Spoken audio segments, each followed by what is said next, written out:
Toronto is one of the most highly connected cities in North America, and obviously the most connected city in Canada. So the fiber network is extremely dense. There's countless carriers that traverse through Toronto. It's close proximity to one of the larger telecom hubs in Toronto, which is 151 Front Street.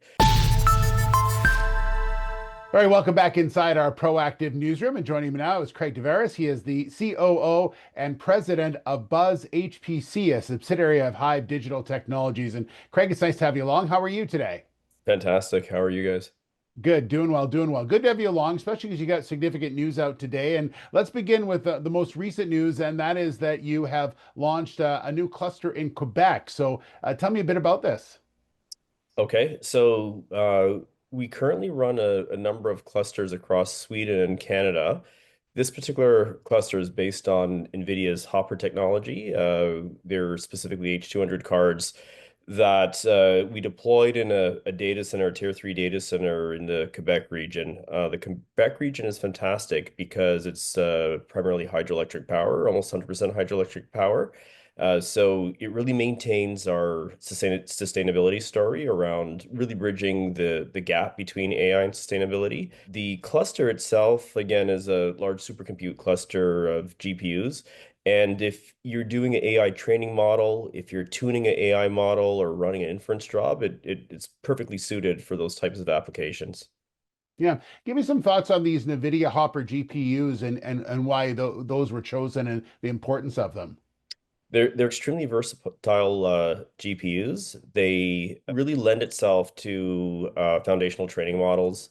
A lot of folks that use both public and proprietary data that like to bring it into, again, a private data store and then tune open source models are well suited for this type of environment as well. We typically do customized solutions for customers where if they want dedicated hardware and they need a certain size cluster to run a training job, we'll sit down with them, figure that out, and put together the environment for them to suit that particular model they're trying to work with. Outside of that, we do use a number of GPUs, rent them on an hourly basis. So this is more again what you would know as the on-demand type contract approach, where customers rent by the hour again for specific type workloads and applications, and then once they're done with the GPU, they relinquish them. So we do a mix of both term contracts and on-demand style contracts that allow people to leverage the GPUs. Okay. We also understand that the company's made an acquisition as well in Toronto. So tell me a bit about as we move along Canada here into Ontario. Yes, it really supports our vertically integrated strategy. So one of the key things that Buzz HPC is trying to achieve is going full vertical integration in terms of owning land power, data center assets, and the GPU cluster that folks use for AI today. The advantage of that is, we could build the data center architecture around the cooling methods that are required for the GPU clusters. So a lot of the new GPU clusters now require highly dense powered racks.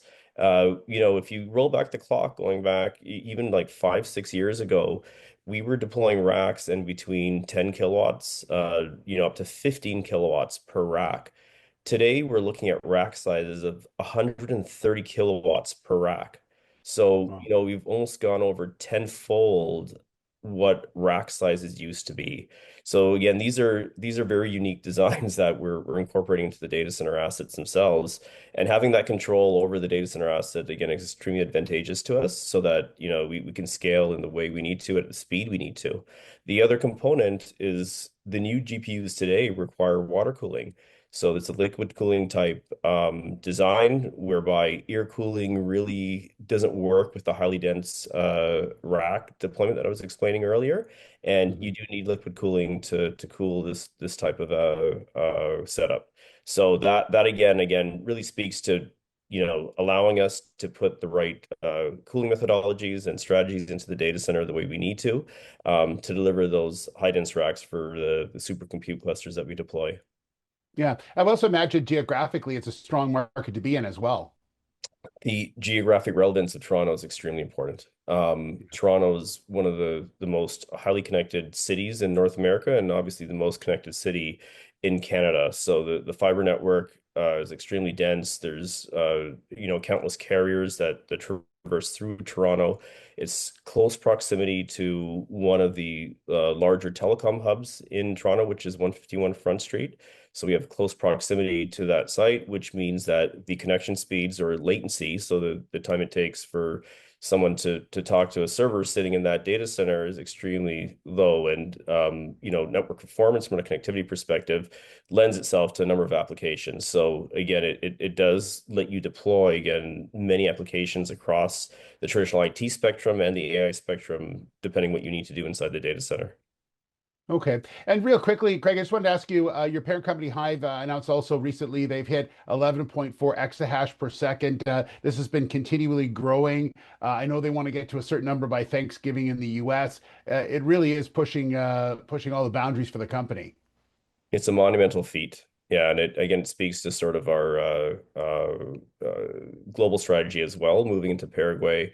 Again, finding cheap renewable power in key locations, and again, setting up really the relationships and the infrastructure that work well in certain countries. So again, yeah, we built a really great relationship with the Paraguay government. And, we do see massive scaling opportunities in the future at that site. Again, back to the point that I was making earlier, Hive and Buzz are moving extremely fast. So we're moving faster than most folks in the market. And, we're setting up the foundation to allow us to scale at that speed. Key markets again lend itself to again different applications or use cases, and going back to Toronto, just like we were talking about earlier, again not only again does it have the great fiber connectivity, but it is an epicenter for AI. So a lot of institutions like University of Waterloo, Queen's, University of Toronto, they're great schools for really supporting again a lot of the research innovation going into AI into the North American, Canadian, global market, even for that matter. So you combine that with geographical presence, just the academic component to it, and the institutions that are participating in the market. Yeah, it's a great recipe for success when you look at what data centers is used for. And if you look at STEM programs too that are being developed across all the schools, I mean, that ties in nicely to what traditional HPC was. So again, HPC is a supercomputing platform for complex mathematical computations, which really is scientific research at the end of the day. So if you're doing genomic research as an example, you need Mhm. these supercompute clusters to kind of crunch out complex calculations. That's amazing stuff for sure, Craig. Thanks so much. Great update. Good to see you as well. Great to see you too. Bye for now. There's Craig Tavares, the COO and president of Buzz HPC.